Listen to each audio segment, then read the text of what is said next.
Well, we started out with an assignment to do a story about one single priest, Father John Geoghegan.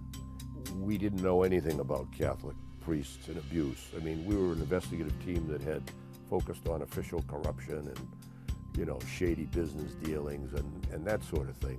We didn't have a single file on priests. So we went at this story, I would say, scared. I mean, we went into this essentially because the boss said, look into it. You do what the boss says. And the church had always said there's just one or two bad priests out there. It's an isolated problem. We thought, okay, we've heard there may be 6 or 7, and then suddenly we thought, could there be a dozen? And then we seemed to have 20. And by the time we were confident publishing our first story about the scale of the problem, we said there were at least 70. We now know there were hundreds in the Boston Archdiocese alone. And it's replicated in almost every diocese across the country and around the world where people have gotten into the file cabinets of the church. So it was a gradual realization of how gigantic the problem was. In Boston today, the Catholic Church has given law enforcement the names of 22 more priests who were suspected of sexually abusing children. There was a moment for me when I realized that the story was going to be much, much bigger than any of us thought. And it came after I'd been researching the career of Father John Geoghegan. John Geoghegan, of course, was the subject of the opening story. Father Geoghegan had molested, we now know, more than 150 children over 3 decades, 6 parishes, while top church officials knew he was molesting children, had a history of molesting children. So I was sitting at this desk, and I turned to this bookshelf right here, and I opened up a church directory because I realized I hadn't checked on what his specific assignment was in his last parish. And in the church directories, you can look that up. So I opened the church directory to John Geoghegan's last assignment at St. Julia's Parish in Weston, and I followed the little dotted line to his assignment, and it was altar boys.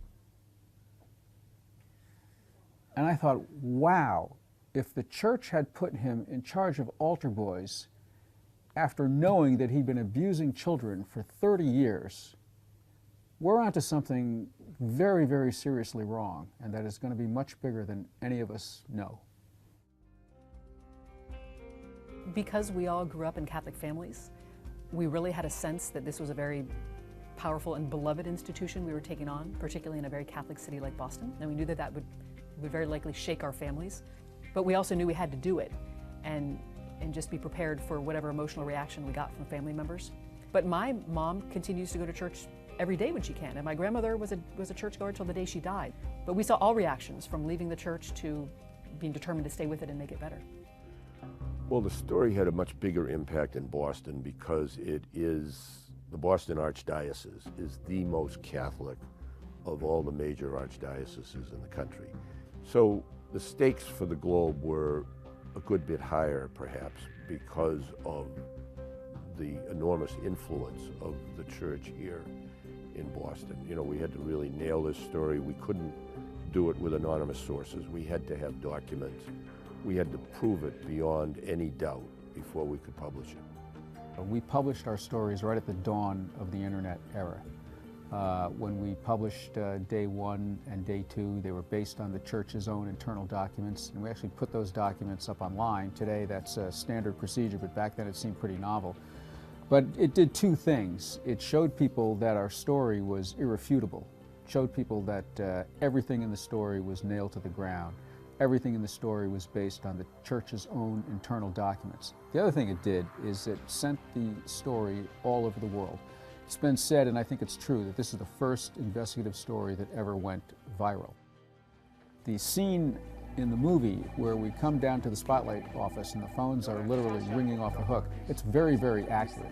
And that day was a shock to us all for several reasons. One is, as you see in the movie, we really expected there to be picketers in front of the Globe because it had happened before and because this is, after all, the most Catholic major city in the country.